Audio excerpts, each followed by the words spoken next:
going to get into the newspapers on the front pages and then the big stories. I'll be introducing my guest in the studio with me this morning as we delve into the major issues. But very good morning going out to the Italian ambassador to Ghana, Her Excellency Daniela De Orlandi.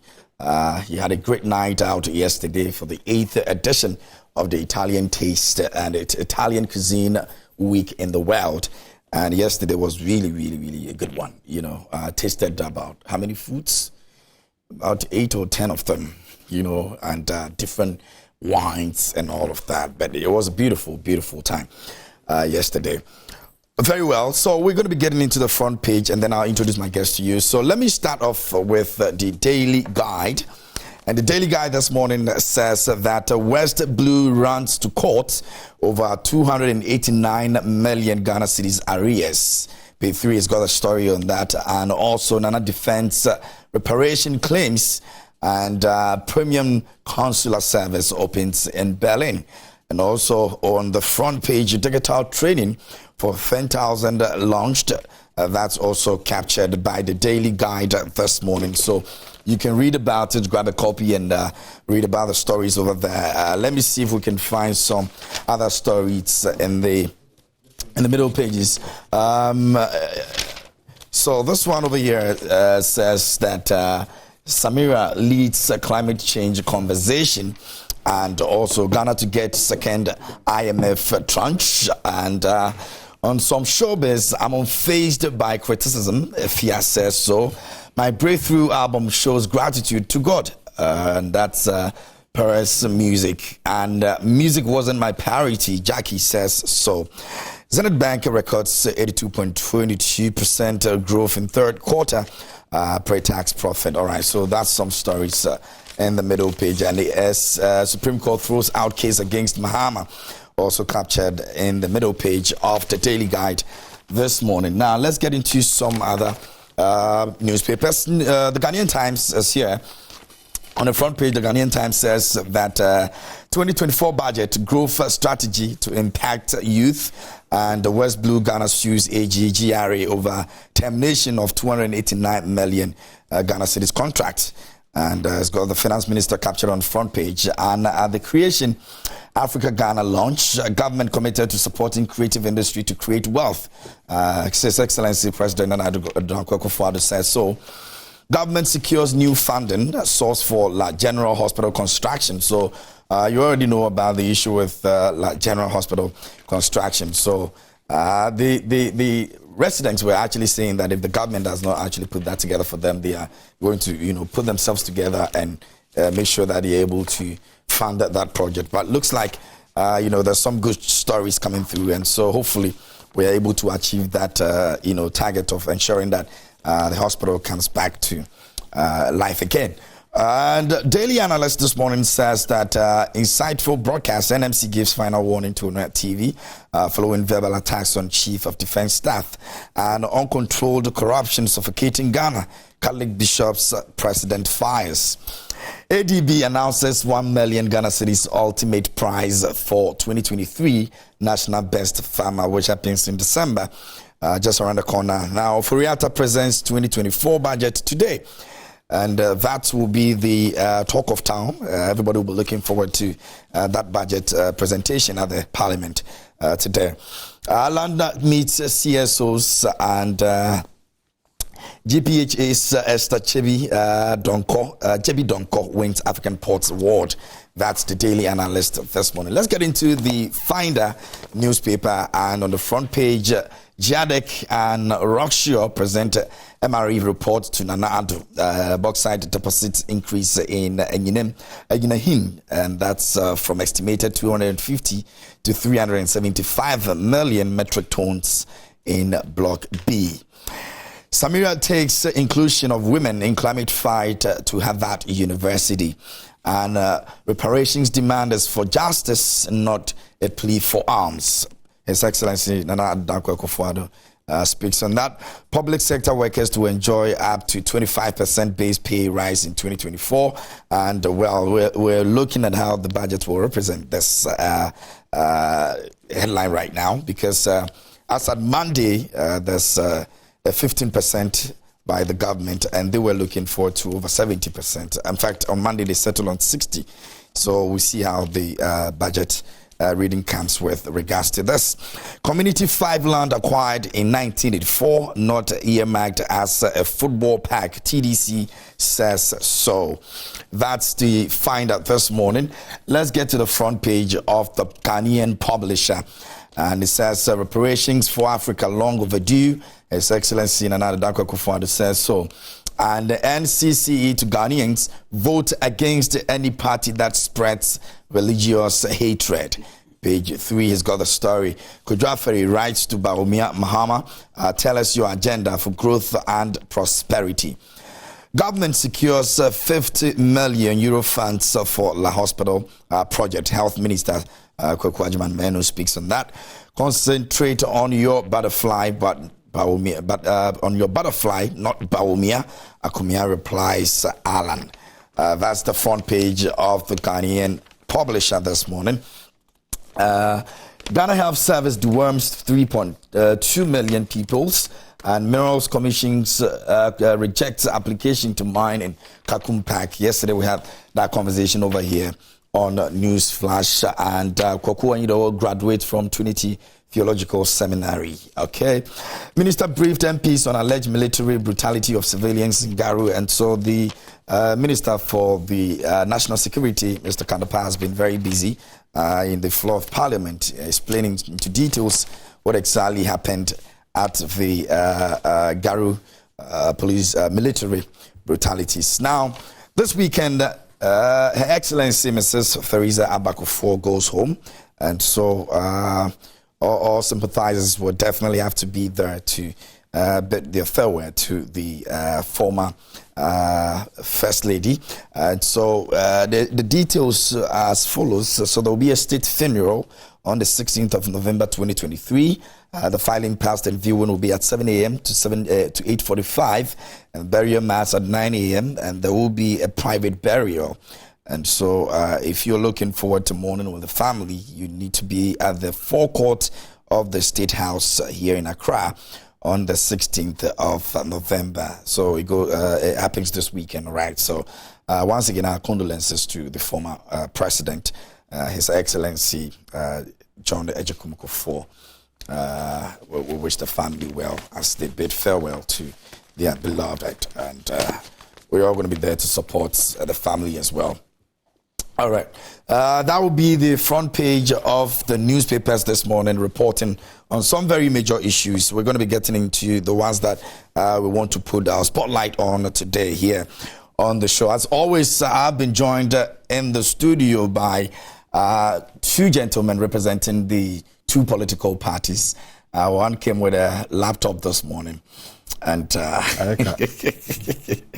we'll be finding out who actually did this morning. Pagre Boachidankwa is government spokesperson when it comes to governance and economy, representing the NPP this morning here with us as always. And also Adelo Man, National Communication Team member for the NDC, also joining us this morning here on the show. Gentlemen, good morning, welcome.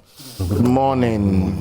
How is it going? Well, God is helping us. I'm the spokesperson on governance and security. And security? Yes. Oh, pardon me. But a very good morning to you and to my constituents, the good people of Achimea-Boakwa North, who are gunning up to ensure that they have a good representation in the 9th Parliament. You are aware that our elections has been moved from February to January 20th. And so for all of us that are contesting and aspiring, we have lost 4 weeks. And so I spend my weekly days in the constituency catching up with the constituency delegates. Just coming from there this morning, which is why I got here at 5:30 a.m. to be on your set. I didn't think you were going to say that. I think he didn't sleep early last night. He has a lot of work to do to catch up with the development in the country. But it's good to be here. Thank you for having us. Great. Today proposes to be a very exciting and interesting day for the good people of Ghana. Yep. As I have termed that the budget that the Minister for Finance is going to present on the floor of the House today, be it as it may, as a constitutional requirement, is going to be President Nana Dankwa Akufo-Addo's legacy budget. And it is looking good already? Absolutely. I mean, we'll delve into the details of that. But, I mean, public service workers and labor organizations are very pleased with government because you are aware that every time we are to put together a budget, we have stakeholder engagement. And which is why yesterday, Fair Wages Commission, together with organized labor and even government, in addition to the Minister for Labor, the Honorable Ignatius Bafui, were aided with the increment in salaries. And this has never happened in the history of Ghana. I mean, I sat in the previous increment in 2022 into 2023 to see that we've increased their salary, base salary from January of 2024 to June of 2024 to 23%, and also projected to increase it from June of 2024 to December of 2024 to 25%. It's never happened in the history of Ghana, but we will delve deep into it. Okay, great. Adele, how's it looking? Yeah, sure.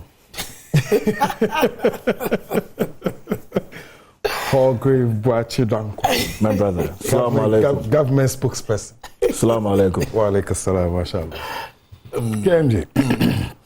Well, I mean, we wait to see what the finance minister has to say. I indicated, I was here last week together with Paul, and I indicated to you that, look, it won't matter how much extra money is given to this government, you know, lives are not really going to change. And I'm not looking for something. There's nothing new really coming, you know, like, it's been 7 years, you know, Mpuntu budget, you know, like we've had, I don't know what today's budget is going to be named, but interestingly, we've not really gotten well, anything coming from. Let's wait. Let's wait to hear. But today I came with some advices, inshallah. So once we delve into the topics, we'll basically go into it. KMJ, allow me to also say this here. So I have garnered a new position within the NDC. Oh, great. I happen to be the director of operations for the Greater Accra Youth Wing. Oh, awesome! And, congrats. Yeah, thank you. Appreciate it.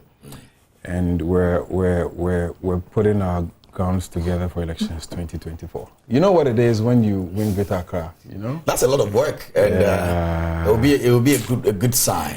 And then to also inform the general public that our demonstration, which was earmarked for tomorrow, is being pushed forward to 23rd of November. And the reasons being that the former president has been invited by His Excellency, the former President Kufuor, because of the very hour that is happening tomorrow. Yeah. And so we're all going to go there and then give them the necessary support. Our demonstration is now on the 23rd, and we're still cleaning up. We're killing grass cutters and, you know, weeding the place. So 23rd November, you know, get ready. Come to the former president's office. Yeah, that's where we belong. And there'll be a party. You know, come to some say, you know, we are organizing all of that. You know, you know, yeah, to let's go for it. Bro. Very well. Okay, so we're going to get into our very first issue we want to talk about this morning. It has to do with the Forestry Commission's office that has been remained shut following the alleged killing of two men who were supposed to be guarding some mining site in Infante Mankroso. And there has been serious unrest in the place because the youth over there are actually giving an ultimatum for an investigation to go into it. Other than that, they're going to take issues into their own hands. Now, as at 3 days ago when the issue happened, the Forestry Commission offices have all been closed, and the fear of their lives, they have not been able to open the offices in that area. And well, we want to take a look at it. So the two gentlemen in the presence of Abdul Samid Razak, who's 35, and Hashmil Usman, 25, were all allegedly shot dead by a security task force of the Forestry Commission on a mining site. Now, the two were actually protecting the mining site, and they were supposed to, you know, have refrained from that site. But unfortunately, there were some gunshots, and two of them passed on. And we've seen videos of how the youth over there are very agitated about the incidents, and we want to take our attention to that this morning. Pargrave, I'm sure you've heard about this very story. I have. I don't know what you mean. I have heard about the story. I've read about the story. Let me begin by commiserating with the family, and also stating that it's very, very unfortunate. It's a very, very unfortunate incident that 2 persons have been killed in this form and manner. I realize that it's been referred to the Ashanti Regional Police Command to do further investigations. I'm also very certain that the Forestry Commission would bring out a statement to help us have further clarity. And I mean, no doubt in my mind that the Ministry of Lands and Natural Resources as well would also bring some information out for us to have some further clarity. And also the Minerals Commission. So it's a lot more of interagency report that we will need, and then we'll be able to ascertain the issue. But it hasn't lost sight on us that the government's fight against illegal mining and galamsey is one of the topmost priority of President Nana Addo Dankwa Akufo-Addo's government. In the report that was published on Joy portal, it stated that this is a legal site in terms of people passage through to the other side. So we can't verify whether the sites that these gentlemen were protecting were legal or illegal. So we would need to have a lot more facts, but we would want to commiserate with the family and also caution Forestry Task Force that when you're giving arms, unless your life has come under threat, you don't have to kill. I mean, because your life comes under threat, and or you don't even have to shoot to kill. You can disarm. You can shoot any other parts of the body where the person will not be harmed. But in the manner in which the story has been put, that there was a shot in the skull, that is a very, very deep concern. And so we would wait for all the issues to come out very well, and also ask for restraint from the community young people who have given a 4-day ultimatum. I got very concerned when I read the story, and it stated that even if it takes 20 years, they would want to resort to a revenge. I don't think that we have gotten there as a country. We are a very peaceful country. We have cohabited in a very peaceful manner. We cannot take the laws into our hand. We are all under the mandate of the 1992 Constitution. You recall that about 2-3 weeks ago, I mentioned that my life was under threat because I'd received some threatening messages on my social media page. And the right thing that I needed to do was to report it to the police CID. Just yesterday, I was invited to come and aid with investigation.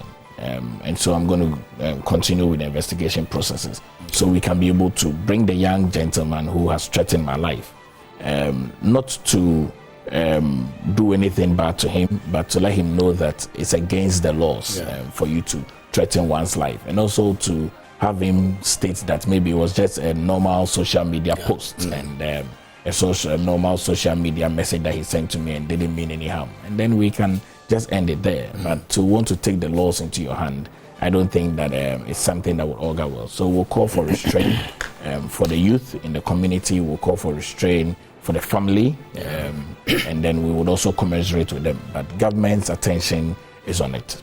Okay, very well. So I'm not too sure we have the footage, but as and when we're able to get it, we'll let you have a look at it, because it's a major concern because of the 2 persons involved. You know, they seem to be the breadwinners for the family, and so the family is very, very agitated as well.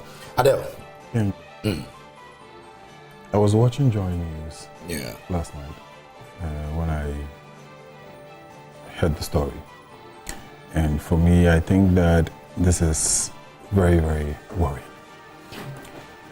These issues, we keep talking about the security services and the general public and the kind of relationship that is supposed to exist between, you know, the general public or the civilian and the security services.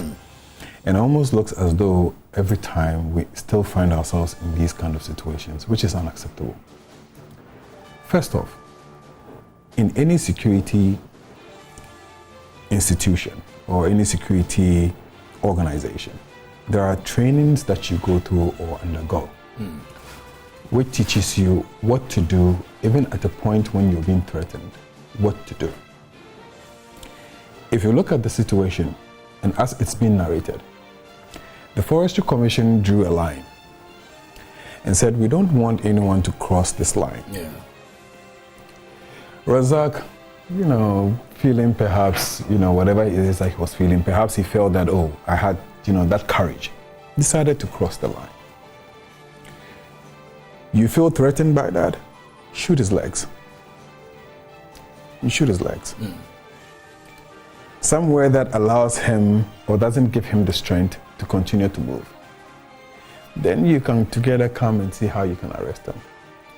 But if you watch the story and if you listen to what we've been told, if it is what it is, they started shooting him several times. Like he was just being shot. Like they were just shooting. The intention is that you want to kill him. This is murder. Then you walk, all of them walk and surround him, and then you take the backstock of your gun and you hit his neck because he's still alive. What is this? What's this? So if I found myself walking tomorrow in a Galamsey site, I should be panicking. I sat here the last time and I indicated that Kandapaa said something. That look, when you don't see fairness, there's a tendency for problems to be created. You see, that is why the family is speaking the way they're speaking. That we're giving you 4 days ultimatum. If there's any rule of law, if there's justice, something should be seen. We remember what happened in Kumasi when those 9 gentlemen were murdered. Was it 9 of them were murdered? What are we doing? Then the other gentleman, Hashmi Osman, he was basically wielding a machete, but then he was not facing them and had a gunshot from the back of his head in his skull. KMJ, within the security services, when you're even apprehending a suspect and his back is facing you, you don't shoot him. You go after him. You don't shoot him. We want to be able to prove that he's watching you. He probably had a gun pointed at you. In fact, even when the person has a gun pointed at you, you're still being told to monitor his eyes and see his reactions as to whether you feel he would pull the gun. Then you pull before he pulls.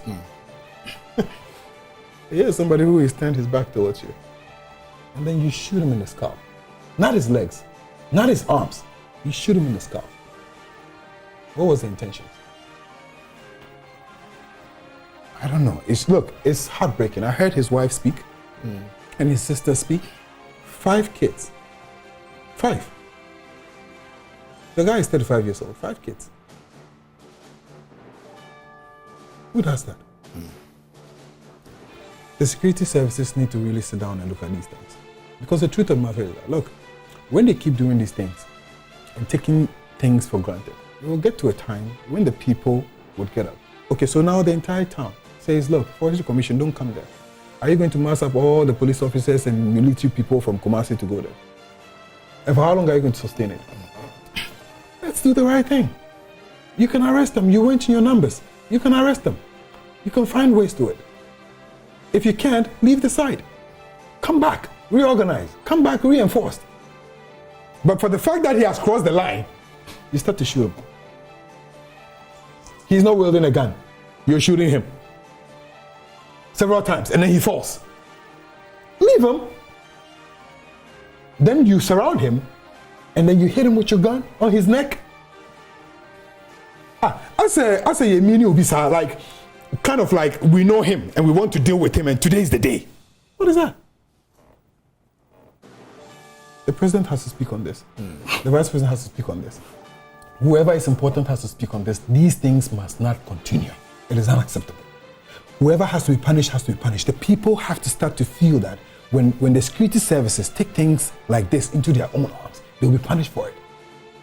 It doesn't make sense. So KMJ, just a point of correction for Adele. Right. A task force is not a security service, and so let's disassociate them very well, and then also spare the differences, because a task force is a unit that is created within an agency, like it is with the Forestry Commission, and maybe at some stages even the EPA and other organizations have task forces. So this is not a security service issue. It's not the police, it's not the military, it's not the fire service, it's not the immigration, it's not the customs, it's not the prisons, it's none of these. These are our security services. This is a task force, and so very well, let's but separate that. Okay, so I admit to that. But the question I'm asking is that don't they undergo training? They don't go under. I mean, before you're given a gun, before someone hands over a gun to you, you don't undergo training. I don't want to believe Paul will tell me that whatever training they undergo, it's not, even if it's not the same as what the security services go through, but at least you would have some form of education. You would have some form of training. You would be told that, there's a point to shoot, there's a point not to shoot. These are the basics. Regardless, somebody has to take responsibility for what is going on. This is unacceptable. Very well. So, the officers of the Forestry Commission, as it is now, like I said, is still shut down because of fear of their lives. The youth might just, do something, and so it's not operating as at the moment. But we're hoping that, like we've all said, these things will be taken care of, and then whatever it is, investigation that has to go into it, we'll be able to get to the bottom of it and then move on as a people and as a nation as well. And our condolences to the family once again. Now, we're going to move on to the biggest talk of the day. So, the 2024 budget is going to be presented in the floor of Parliament today. The Finance Minister, Kenneth Ofori-Atta, will be making an appearance. As it is right now, we have not really had a tag for the budget 2024 yet. Hopefully, maybe when we get to the Parliament House, we'll be able to know what exactly, whether it's going to be the Nkosua budget, or it's going to be the BDA budget, or it's going to be Babai budget, or whatever it is, because it's going to be the last time for the Kofi budget. His Excellency, the President of the Republic, and so we're looking forward to that. But in view of this, Patrick is still looking at you. In view of this, the chamber, the National Chamber for Commerce and Industry, have actually come out and they've spoken a lot about the reading of the budget today. Mark Bedu Ajiman, who happens to be the Chief Executive Officer, has been speaking on a few things, especially taxes, and he thinks that the budget should come with less taxes, even though he believes we need a tax to make sure we are able to improve ourselves as a nation and all of that. He's actually mentioned a couple of them, especially the COVID tax, which he believes that it's supposed to be out of the budget, and he's also pleading with government that we'll be able to make sure that living conditions of people in this country are actually also taking a look at, so that businesses can also expand, because more taxes actually overburden a lot of companies and businesses out there, making them collapse in the process. We're going to be looking at it. So, part of your expectations for this morning, you in your opening remarks, you spoke a bit about it, and you also mentioned that it's looking good already. The taxes and all of that. Chamber of Commerce believe that we can look at it strategically. Kev, I thought you were going to begin with Adele, but I don't mind. No, because so you can have the last. I can have the last. Okay, Adele. So that he doesn't water down. He doesn't water down anything that I say. But I don't mind. Adele, I don't mind. No, Adele, let me start with you. You're in It's Padres Day today. Who told you I'm afraid of talking about my own budget? No, but at the very beginning I began. It's supposed to be first. I understand where. But it's not a problem. No, Kev, it's fine. No, don't worry. No, let me start. It's your day today, so it's fine. I'll let you have the last word. Because I know that he wants to throw dust into it. But Adele, let me begin with you. I think it's a good order. Yeah, MJ. Listen, I sat here last week with Paul. Yeah. And I said to you that no amount of money given to this government is going to change the life of anybody for the next 1 year. And I indicated to you that if you want, add them or give them 4 times more what they have received over the last 7 years within the next 1 year. your life is still not going to change. And there are reasons for it. You know? You see, when you know, you know. Over the last 7 years, we have seen what they have received. Every single year came with a tag, whether it is in Puntun budget, whether it is, we've seen it. They've read it over and over. You know, the finance minister always comes and he's in white. And then which is going to replicate today. And then it almost makes you feel like, oh, you know, it's angels, you know, coming down. And then it's only after when they have read it and then things start turning around, that is when you realize how ridiculous they sometimes can be. I'll tell you something. So we're expecting that we would have tax breaks. We're expecting that they would actually take out certain taxes. And I just want to, you know, basically talk about the COVID tax, for example. So this is a tax that you brought in because you said you needed resources to be able to help during the time of COVID and all that. But you see, what you forget and what the MPP forgets is that you received to the tune of over 30 billion Ghana cedis. Over 30 billion Ghana cedis when COVID came from across the world. Out of that 30 billion plus you received, you used 12 billion for managing COVID. You had in excesses of 18 billion Ghana cedis, which you indicated to us that you had used it for budget support. Why are you taxing the people? Why? You need money to fight COVID. The world comes to give you 30 billion plus. You make use of 12 billion. The 12 billion in itself, you and I know that when the Auditor General went into the case, he came out with certain monies that you have spent. I think, was it almost 80 million Ghana cedis tested on water? And then Auditor General is saying we can't even find the receipts to support that. You spent 12 billion. Out of that 12 billion, there was this $4 million that was supposed to have been given to someone to build up a holding center at Salnerigu, which is the vice president's place, which till today, we haven't seen one sword put on the ground. That is part of the 12 billion. All the wastages, part of the 12 billion.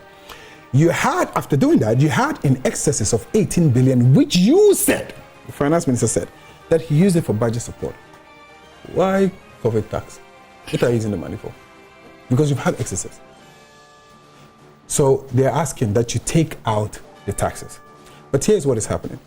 When the finance committee met the finance minister, he indicated to them, I think that was yesterday, that he's actually hoping and wanting to raise an extra 11 billion in the next budget, which is about 1% of our GDP. He wants to raise 11 billion, pretty much, for the next budget, which also tells you that you should not be expecting any tax cuts. But you see, at this point in time, when we're going through everything that we're going through and all the mess that we find ourselves in, we're hoping and thinking that you would actually find ways of making the lives of the people better. You find ways of, easing the burden on the people. But to say that you want to raise an extra 11 billion means that you want to find places to put in those extra taxes so you can take it from the people. And invest into the country. Is that not what they're supposed to be? Is that not what taxes are supposed to be? Okay, so taxes are supposed to be collected and then invested into the country. Yeah. They have received, as we speak, 714 billion Ghana cedis in terms, 714 billion Ghana cedis in terms of loans. They have received 830 billion in terms of revenue. What have they invested it into? When you talk, then they say, oh, but you guys are in parliament too. But when the money is collected, we know where we put it. Why? You didn't know that when you were talking about the fact that the NDC had 120 billion and they had 248 billion put together. When you take what they have received, let's even say it is 500 billion loans they have taken. Let's say they had even received 800 billion in terms of revenue. 800 billion plus 500 billion would give you how much? 1.3 trillion. KMG. 1.3 trillion. This is how much you have received. It didn't change life. KMG, 1.3 didn't change life. 11 billion were. They've changed lives in the area of free SHS. Oh, yes, no problem. A lot has been done with that. No problem. 1.3 trillion. Let's even leave the 3 trillion. Let's take 1 trillion. Leave the rest. We'll give them excesses. Let's take 1 trillion. Within the last 7 years, they have spent somewhere 17 billion on free SHS. Let's give them 50 billion for free SHS. Take it out of 1.1 trillion. How much do you have? How much? Hey, add one district, one factory. Add one village, one dam. Add 1 million per constituency. Add the ambulances. Add NAPCO. Add all of them. Subtract it from 1 trillion. What do you have? You see, KMJ, you need to understand something, yeah? It is not how much money you collect. Look, two people, KMJ. One who goes to the bank, takes a loan, and decides to go and do a wedding. And another who goes to the bank, takes a loan, and decides to invest the money into somewhere, turn it around, make profit, and then go do a wedding. They are not the same. This is an NPP-NDC analogy? Yeah, they are not the same. So the NDC belong to where? The one who takes it and invests? Invest. Get the money back. Do what you want to do. That's what we do. They take the money. They take the money, and then look, it is not just about getting the money. KMJ, even the wisdom to be able to invest the money in places within the country, in sectors within the country that will churn out growth. Even that, you need it. It's not just the money. If it is just the money, anybody can have money and do anything. They told us that anybody, Bawumia said that anyone can go and borrow 122 billion, or anybody can go and borrow anything and do whatever they want. But you need wisdom. According to Bawumia, you need wisdom. In fact, Bawumia told us that all they needed was 30 billion to transform this entirety of this country. Bawumia told us that if they had 30 billion, there will be no toilet-related issues and water-related issues. Public toilet-related issues and water-related issues will be a thing of the past. 30 billion, that's what Bawumia said, 30. You have 1.3 trillion. And you can't know, to say who? For 1 trillion. What have you done with it? That is why we keep telling them, look, you can have the funds for the next 1 year. Let them have 2 times more, 3 times more. Last week I gave you an example. I said, look, when you have resources and you're looking at your family, you select amongst them the one that has what it takes to turn it around. And that is what they told us in 2016. That we have the wisdom, we have the know-how. The president said Bawumia is the economic guru, the whole world. In fact, at a point in time, the vice president says 170 questions. And Ms. Arthur, answer it for me. Today, the same Bawumia, after failing in the economy, says that, oh, as a vice president, you're just a stooge, you're just following. So when he was setting that 170 questions for Ms. Arthur, did Ms. Arthur had the power, or he was also a stooge? It doesn't make any sense. In conclusion, KMJ. Yeah. We would let them read the budget. We are here. We'll come back here and dissect this. Yeah. I wish that we would have had an opportunity this week again, me and Paul, so we discuss it by Thursday, Friday, so we have another conversation. But we'll come back here next week, and I would love to re-have this conversation. But let me add this little advice before we go. KMJ, you see all the monies they have wasted? All the monies they have wasted. Let the MPP know this. And they should keep this in mind. All of us, including NDC, MPP, whoever, wherever you find yourself, whether it's a family you are managing, wherever you are, anytime that you are giving something in trust, be careful. Be careful. Because usually it doesn't end well. This goes for all the political parties, yes, including NDC. It is the weak-minded person who believes that you can actually take something that belongs to somebody and then boast about it. You're weak. You know, real men find their thing, hold on to it, and show it off. That is why when those young girls went into Sisi Adapa's apartment and took the money that they took, and they went around flaunting it, they were buying houses, buying cars, taking people out there, they were so excited, we have money, and what happened?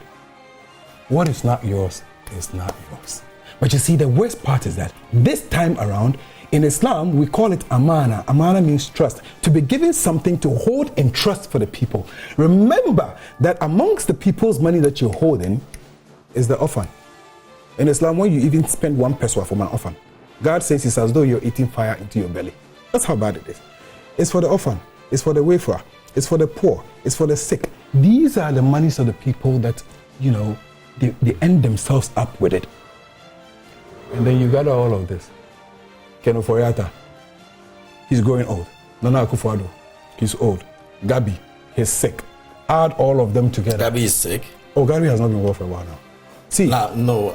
How do you mean he's sick? I'll come back to it. I'll come back to it. I said when I say okay, you know what? There's no any report. Okay, no problem. Listen, let's not go there. We're drawn. Thank you. All of them put together, this entirety of the government, none of them is going to carry a peswa in the grave. None. Every one of us, maybe. Just everyone. So it's just a reminder. KMJ. So it's a reminder. That's why I said it's an advice this morning. None would carry. We're all not going with anything, basically. None. Yes. Would carry anything to the grave. So it's an advice for all of us, not just the NPP or the NDC. Every one of us.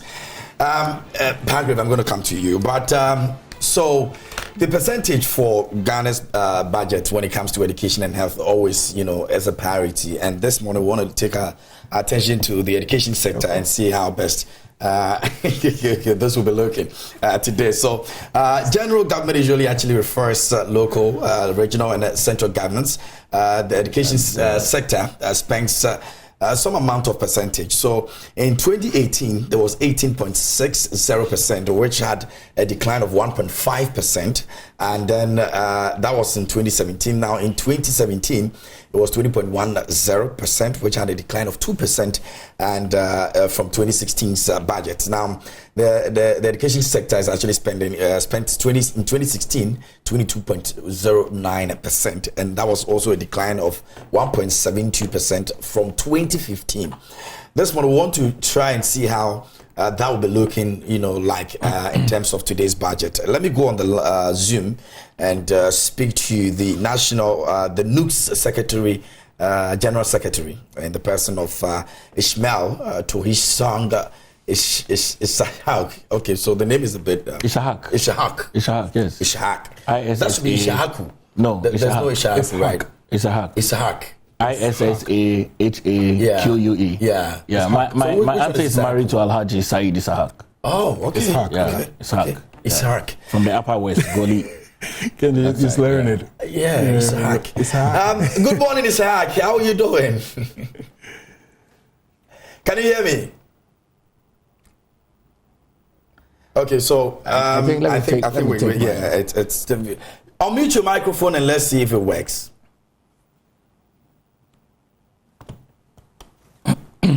Hello, can you hear me?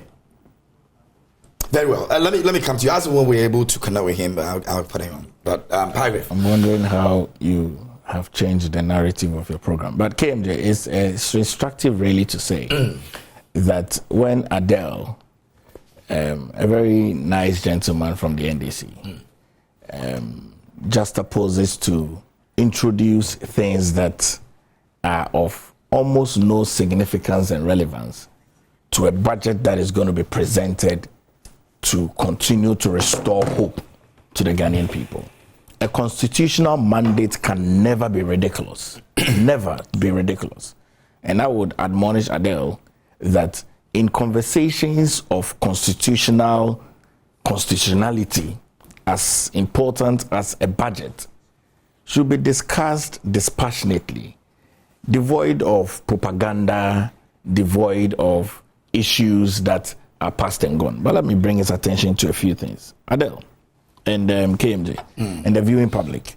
Today, the Ghanaian people are happy for a number of reasons. And I'll tell you, in the then NDC time, even in very smooth conditions, they didn't have lots of increment in salary for people. And I'll tell you, look, today the Ghanaian people are happy because yesterday on the 14th of November, there was a press release, and I'll quickly read through, that the government of Ghana, represented by the Fair Wages and Salaries Commission, the Ministry of Employment and Labour Relations, and the Ministry of Finance and Organized Labour, made up of representatives of the trade unions, associations within the public sector of Ghana, on Tuesday, 14th November 2023, concluded negotiations on the 2024 base pay salaries. The terms of agreement are this: that the current base pay on a single spine salary structure, which is SSSS, will be increased by 23% across board from January 2024 to June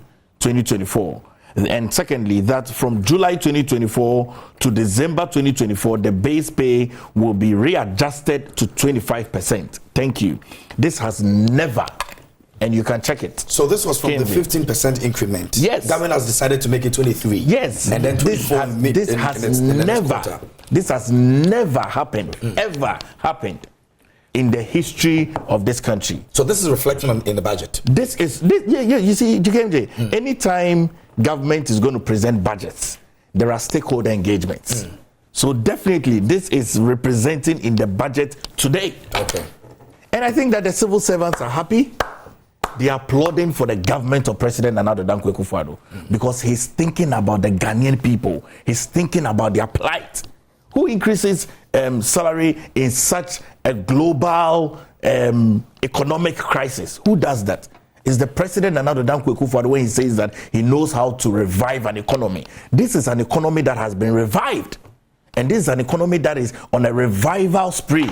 So really, the NDC should hold on their guns of propaganda and what we have received and what we have done. The evidence is there to say. Do you not see that when they come on the table, they don't bring any new things? They're always rehashing other things that has been of significant progress in this country. Now, I read the news portal of what the JNNCC leader stated on taxation. KMJ, any country that has developed, any country, take it from the Asian tigers, bring it fast forward to the United States of America, take it to the Europe, take it anywhere in the world. Any country that has developed on the backbone of responsible taxation. Responsible taxation. Government has created an enabling environment for private sector to strive. In the striving nature of the public sector and the private sector, government is seeking and ensuring that the revenue basket of the government of Ghana does not dry out, and so government encourages people to pay taxes. What I can say about this budget, and I'm very certain that this budget is going to reflect the future of Ghana. And I've stated that this budget is the legacy budget of President Nana Addo Dankwa Akufo-Addo, because by extension and by constitution, this will be the president's final budget. Yeah. And then also there will be a mid-year review, which will be in the mid-year of next year. And then there will be a transitional budget during the electioneering period, whilst NPP transitions to NPP in January 2025. So really, when we're discussing progressive things, and if we talk about mess, when we talk about mess, what mess represents, it's not the New Patriotic Party. And the Ghanaian people know that. When we talk about mess, it represents the NDC, and I didn't even wish that we'll go towards that route. You understand? Maybe we shouldn't. Yes. No. But then he says that we've created mess. I need to state it emphatically as it is, because if we talk of mess, a country that were plundered into doomsor. At the time I visited this country, when this country was in doomsor, I had to buy a generator because I realized that there was no leadership.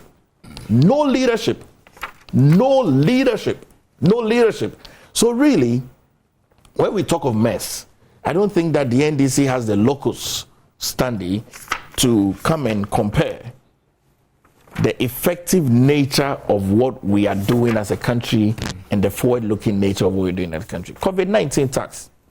KMJ, let's be very real with ourselves. COVID-19 left a number of impacts on this country, and globally, COVID-19 left a lot. COVID-19 hits the globe when the globe was not prepared for a pandemic. Over 100 years, there had not been any global pandemic to the tune that we experienced. 6 million people plus died. That's almost a country. That's almost a country like Banjul.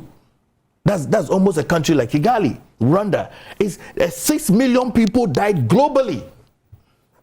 And every single country had a share of it. The impact of COVID-19 is still being felt around the world. There are people who had COVID-19 who are still living with the residue of their recovery. There are people who have loss of memory. There are people who have loss of speech. There are people who have challenges with their breath because it's affected your lungs. So if your SpO2 is, or everybody's SpO2 in this room is about 100 or 98, if your SpO2 is still about 70, it means that you're struggling to breathe. So the impact of COVID-19 hasn't left and lost sight on anybody in this country and even around the world. The essence of the COVID-19 tax and why it is still there is primarily because there are other antecedent issues that government needs to deal with. And also it is there to ensure that should there be another pandemic, the government of Ghana does not struggle in the manner in which we have. And this is wisdom. When we talk of so there's wisdom, a place where all that money goes into definitely for emergencies. Definitely. You see, our government is an accountable government. The government of President Nana Addo Dankwa Akufo-Addo is an accountable government.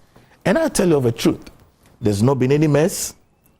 We have explained the issues very well. The budget, for me, I'm very certain that with all the joy that comes with the increase of salaries, baseline salaries for all the public sector workers in this country, which has never happened. You remember we increased it, like you rightly said last year, from 15%. It comes at a whooping sacrifice of government. That's an honest truth. It does come at a whooping sacrifice of government.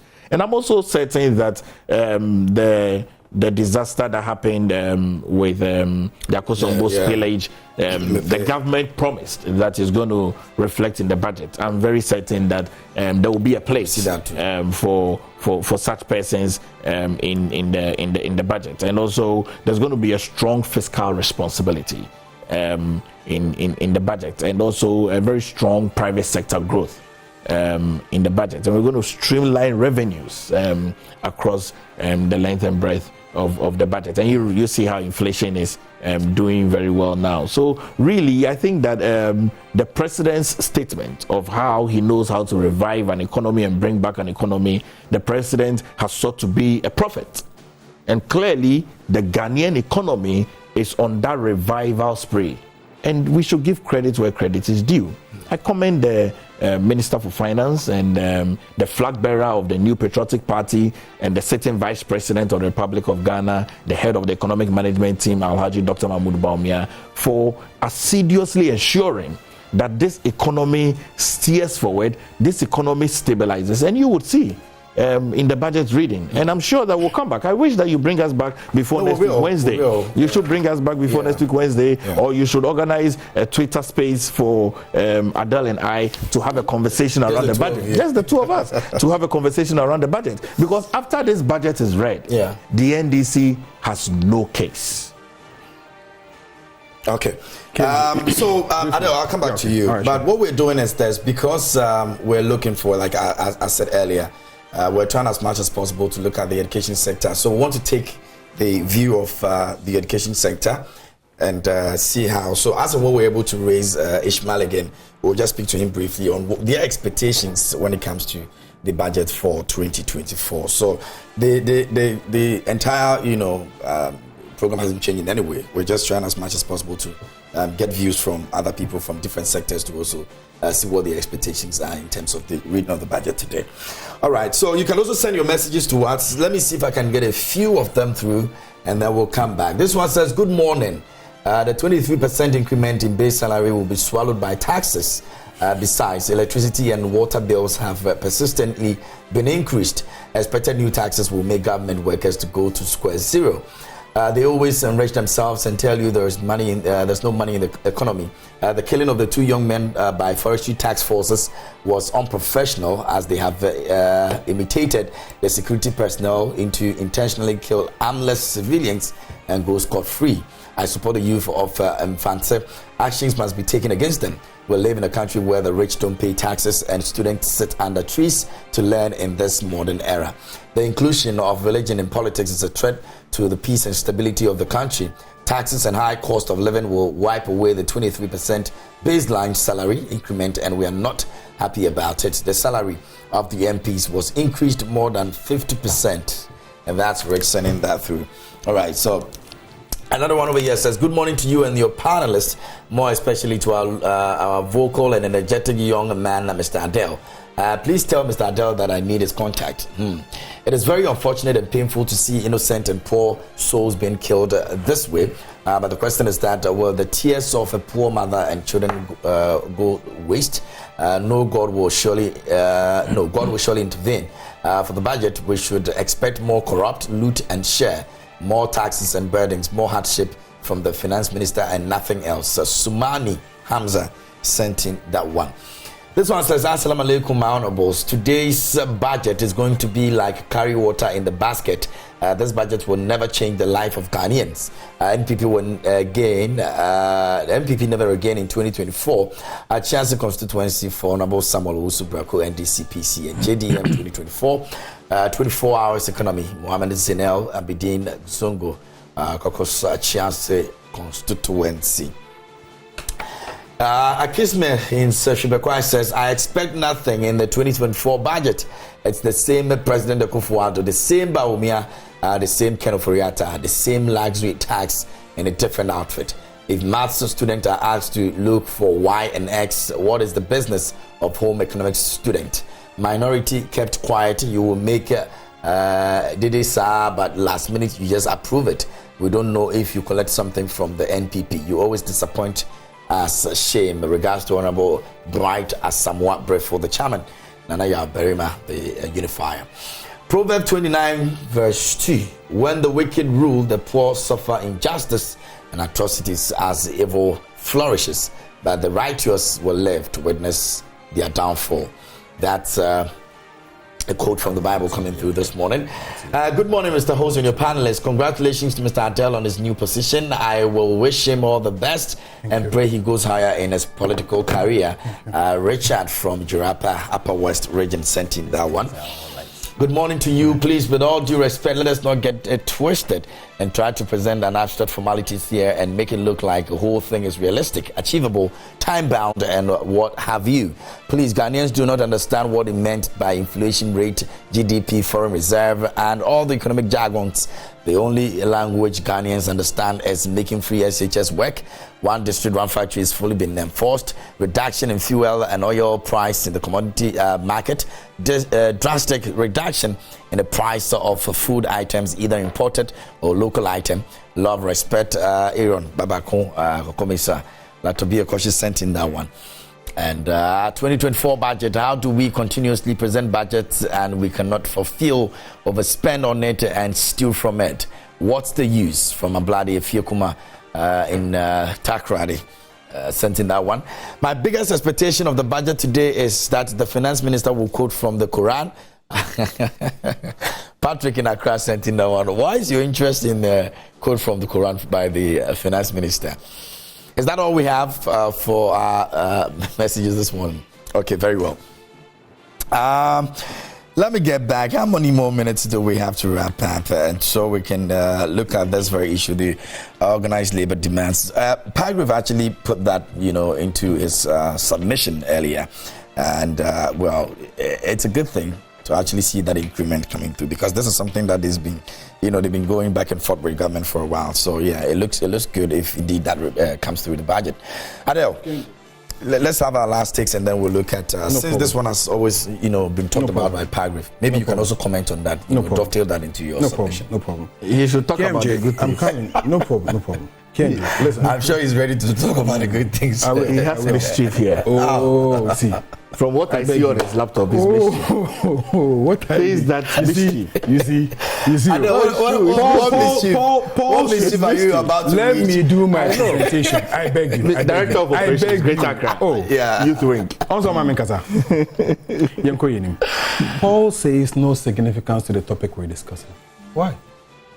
If I give you 100 Ghana to go to the market and shop something and bring it to me, you go and then you come back with goods worth 40 Ghana. I can't cite examples to you and tell you that what you're doing is unacceptable. That is no significance. The significance is in me calling the attention to the fact that the monies that we receive are not our monies.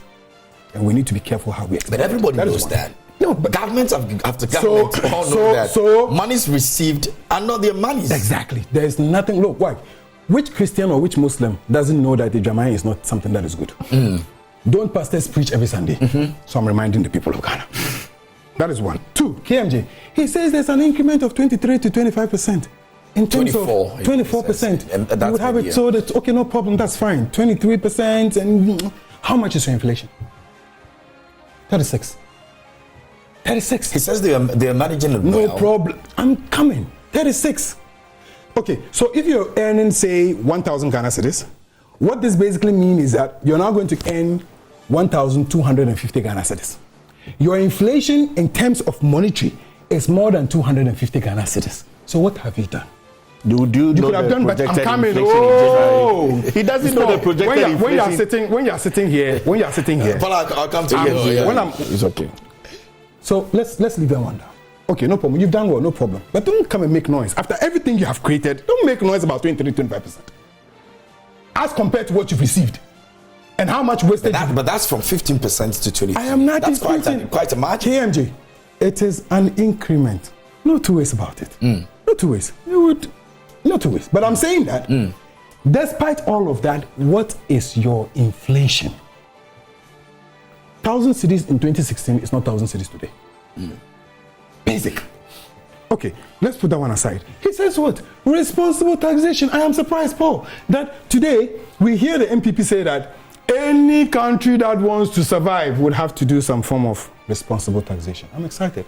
You know, because in 2016, when we spoke, they told us that they're going to move this economy from taxation to production. No? They haven't done that. Oh, no problem coming. From taxation to production.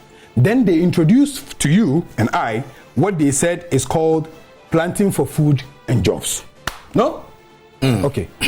As of 2016, the imports that we're doing in this country was $12.65 billion. As of 2016. In fact, when in 2012, it was 17.76 billion. By the time we left office in 2016, it was at 12.65 billion. Do you know how much, as of last year, imports came in? It is 14.65%. A difference of what? $1.73 billion. So what? You did one district, one factory. You're exporting because, in all earnestness, you told us that when you introduce one district, one factory, the intentions is that you wanted to move us from taxation to production. So we're producing in our factories. And when we produce in our factories, we would export it. And when we export it, we would get some dollars. And then the dollars will come into the system.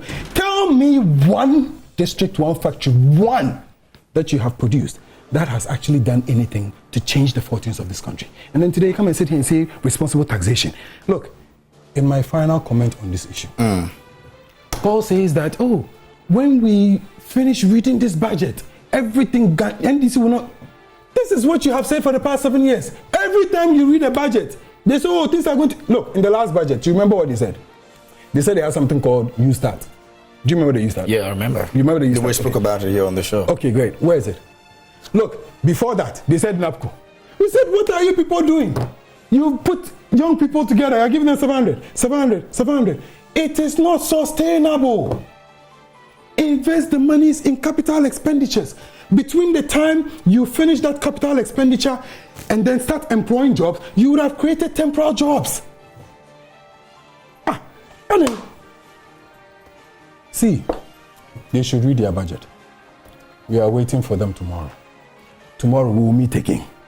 Paul and I will come back again, whether it is Twitter, whether it is Facebook. We will meet in this studio again next week. We will delve into these issues. Nothing will change. Give them 4 times more. Why? Because when they receive it, where to put it is even a problem. The issue about the COVID. Yeah. You see, what Adele fails to see is that he talks about one district, one factory. The import thing that he went to Google to get from the Google platform. I'll give you the products. I know it. I'll give you the products. Don't worry. I know it. You go. No, it's okay. No, let me give you the products. No, I know. Don't stop. Let me give you the products. No, I know. Okay, so let's go. Ghana imports of goods from. Okay. All right. Okay, Look, so let's go. KMJ. I mean, rice and all of those are all part of it. Good. We know how their standings and all that. Juice. Yeah, we're not orange. KMJ. When imports, for the avoidance of doubts, are things you bring from outside your country. You import it into your country. I'm glad he brought it up. That when they were there, they were importing more. How? More. How? I mean, this is the data. They were importing 2016, more. 12. Oh, no, let me give the figure. No, don't. No. I can see. Can I? In 2012, it was 17.76. In 2016, it's 12.92 billion. 12.92 billion. Yes. As at the time we left office. Yeah. As at last year, it is 14.65. Is that an increment or it's not an increment? Hold on. Is that an increment or not? Hold on. After one district, one factory. Of course. Is that an increment or not? Compare you what you lose sight to see, what you lose sight to see in your data, what you lose sight to see in his data, okay, is that the world has gone through difficult challenges. Excuses. Of course, like every time. Excuses. It's the stark reality. It's the stark reality. Do you remember what they said to us the stark reality. during the time of Doomsday? Gentlemen, they said it was excuses. Let me finish my submission. Today you are saying excuses. You are still mentioning excuses. Let me finish my submission. He wants to defend. I will not be distracted by no problem. You go. One district, one factory. Adele says he's not seen anything. I don't know where he reached from. He has an internet in front of him. Adele, go and check one district, one factory. The factories that we have done. Palm Pharmaceuticals, the manufacture pharmaceutical products. Prefus Ghana Limited, the manufacture street lights and poles. Brompton Portfolio, manufacture toilet roll. Where are the locations? Profile Glazing. I should add all locations. I can forward it. Okay. Okay, you said he has locations. Okay. He can forward. Palm Pharmaceuticals, Equiapim South. Employed direct and indirect employees over 500 plus. Prefus Ghana Limited.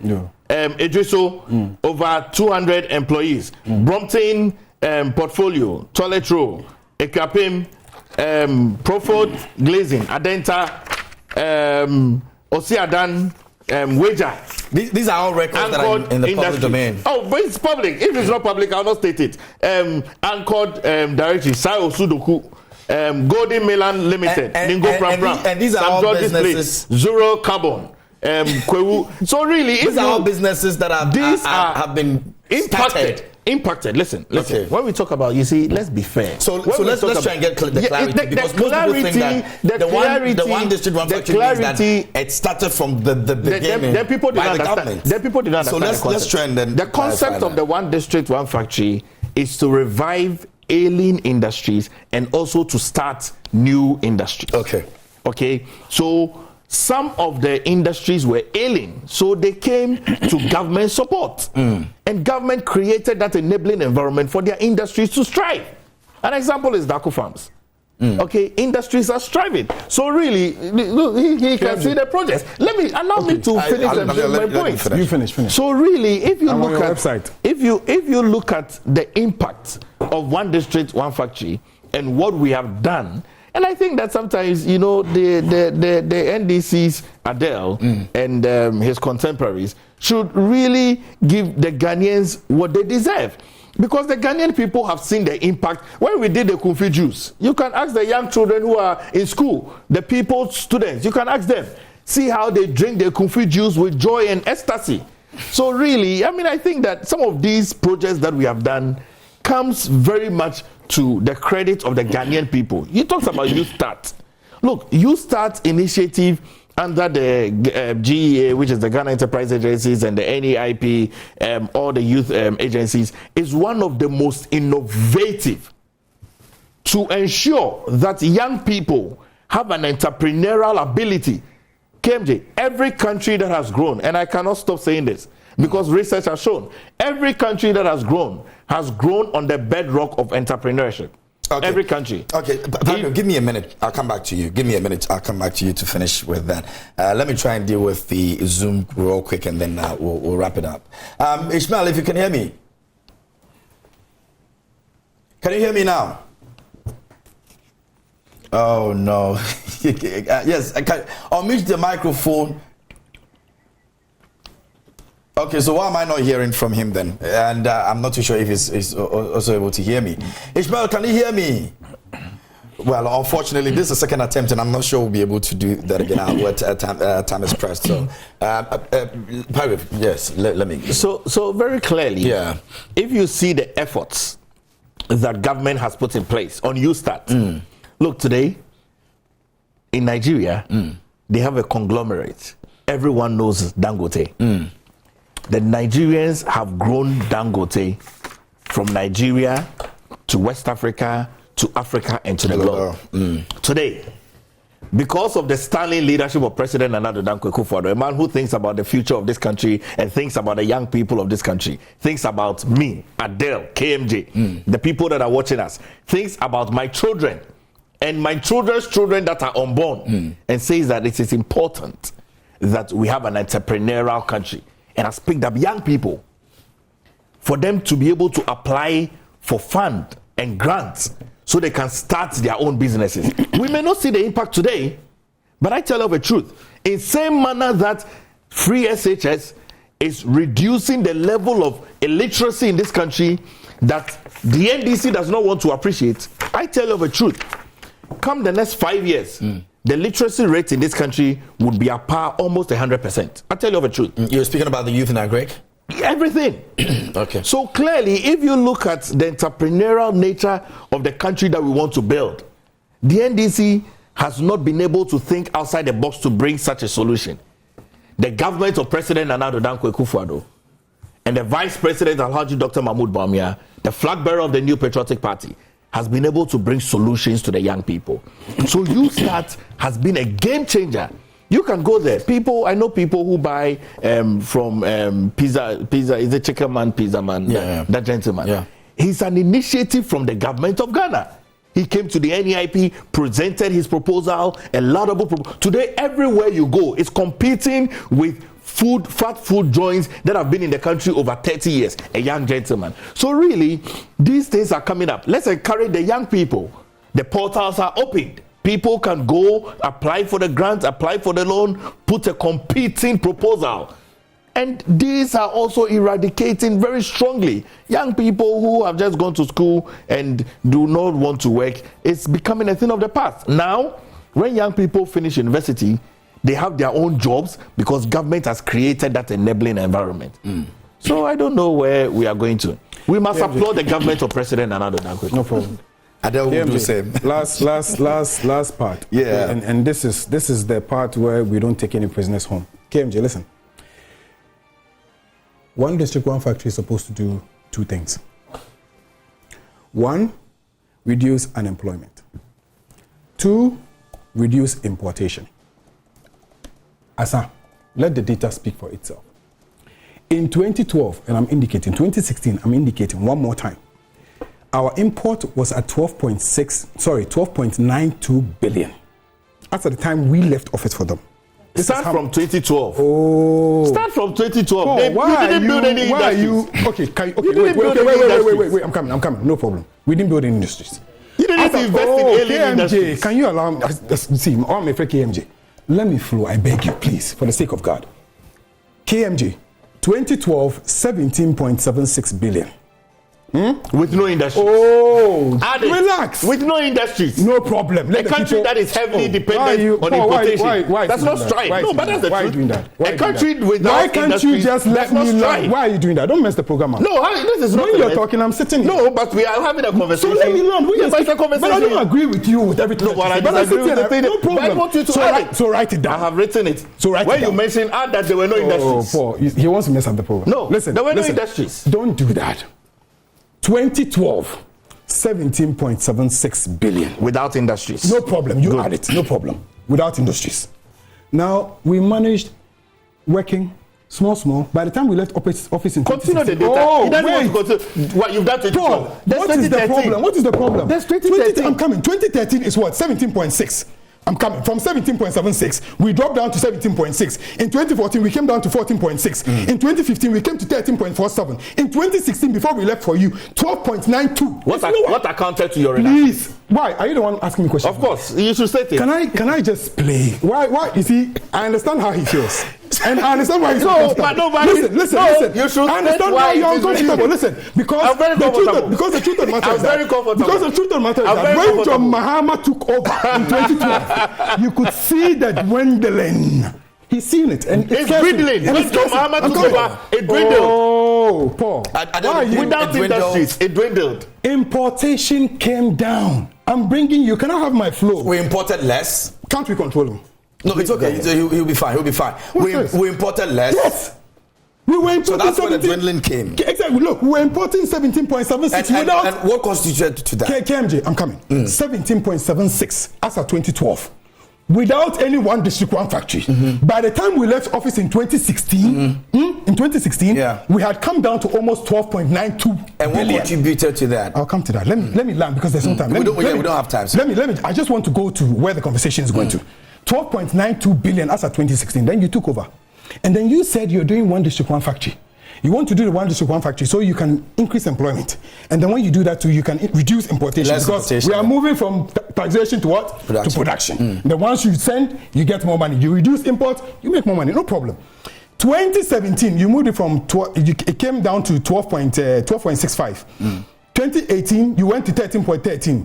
2019, 13.41 billion. 2020, 12.43, dropped a little. 2021, 13.63. 2022, with 14. COVID-19. Can I please? No, but so COVID-19 made you bring more goods. Interject Why are you things doing in this? it. Why are you No, doing but this? it's an economic conversation. Oh, may you be you.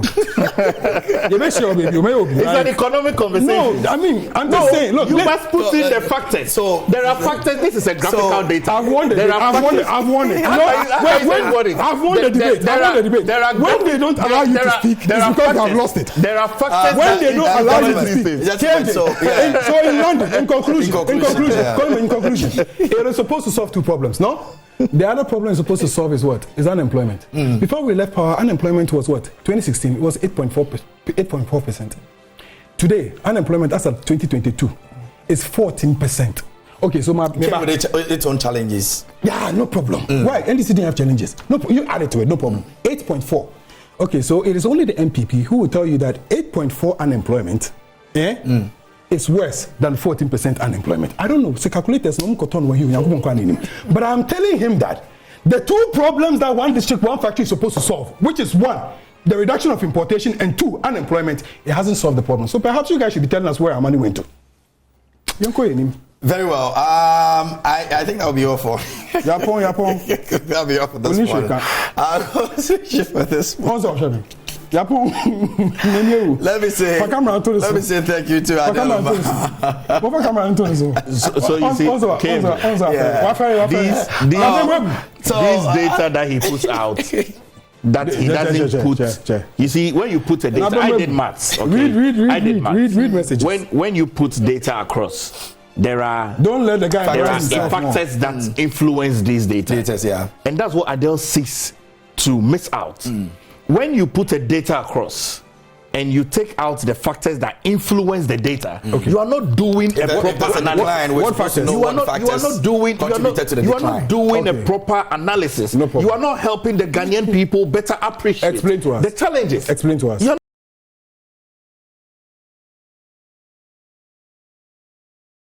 Impact of the one district, one factory that we put up as a government. It's overwhelming.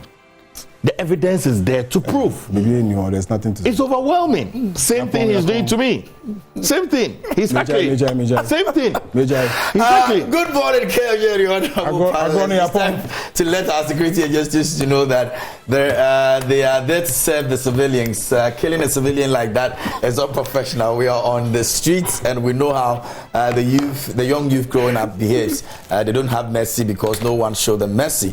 They will head back when you hit them. Security should be careful where they are shooting. Correct. It's not security. So I think that has been clarified. And again, these are agencies, not direct security institutions. Task force here in Ghana, and the task force, which is actually acting on behalf of the commission, and so it's not an institution, the police or the military or any of the sort. It's just a task force that was supposed to work on behalf of the commission to ensure that there's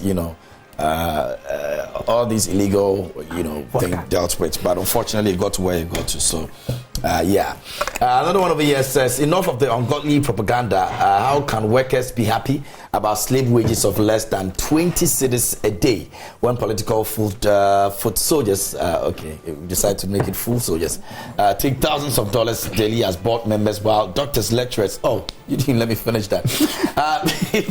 Lecturers, nurses and teachers wallow in abject poverty. God save Ghana from those these greedy politicians who milk the nation through abnormal pay ranging between 30 to 100,000 cedis a month, which is more than the entire pension of workers after working for 30 years. And can I get this is a very long one. Good morning, Mr. Adele and your counterparts in the studio of Joy Prime. We really appreciate what you people are doing. Okay, eventually. We really appreciate what you people are doing. If I can squeeze in a bit of what he has written. It's a long one. People watch what you're doing, but the respect to killing of our beloved ones, may their souls rest well. I mean, this government and security issues, I don't know whether they are not trained before they give them power or what. Like if other security were to be doing same, some of the so-called security would have not been there. I mean, some of them, the security have gotten from the Galamsey side because they believe they are being built up through exercise. In the process of hard working they are doing there, I suggest we rather give them work to do than letting them be at the side for 11. This is Mr. Fatawa Larson from Karaga, one of the constituency executive. We intend to bring back the workaholic man and his the person of Honorable Dan JM. Okay. So once again, this has nothing to do with the security institutions. So let's be mindful how we communicate that.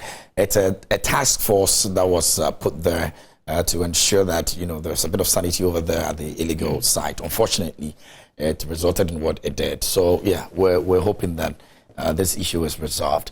Good morning, Joy Prime. NPP people thought Ghana belonged to them. In 7 years, they didn't present a budget to transform Ghana till now. This government has been the worst in the history of Ghana. God help Ghana.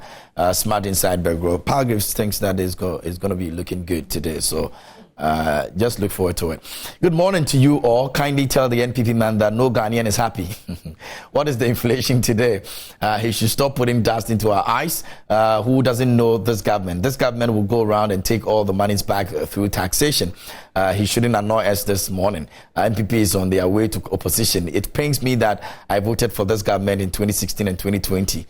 Never again should I make such a mistake in my life. NPP is deceitful and well, good morning, KMJ. Finance Minister has nothing new. Still Loganari, taxes and more hardship. Paradise from Savannah region. Saula sent in that one. I must say that I'm really disappointed with Mr. Palgrave in your studios for applauding the government for only 23% increase in base pay of the public sector workers when inflation is still as high as 35.2% on paper and way beyond 100% in our markets. Aside the galloping inflation, their draconian taxes have always been has always taken back any amount that is added to our salary. How do you sit to celebrate this level of wickedness? Posterity will judge us all. Daniela Paliok from Sandyman sent in that one. Is that all I have? Okay, very well. That's all we have for this morning here on News Flash. Hopefully we get to sit and talk about the aftermath of the presentation today. And I would like to say a big thank you to Adele Omar, National Communication Team member, NBC. Palgrave Boakye Dankwa speaks for government on governance and security and representing the NPP. And hopefully next week when they come, we'll be looking at all the issues that has to do with the budget reading. They can't wait to actually speak on that issue. So we're anxious. You're gonna have. I'm sure that the laptop will be back again. Hey, Palgrave may be also forced to bring a laptop. Oh no, we NPP, we are conservatives. Hey. We have all our data. I mean, because of our flag bearer, everything is on our phone. So it's not this. These things are gradually getting out of the system. A bigger laptop like this. So. I don't get eyes. So Gentlemen, thank you so much. Thank you, and enjoy the rest of your day, and hopefully we'll see you next week.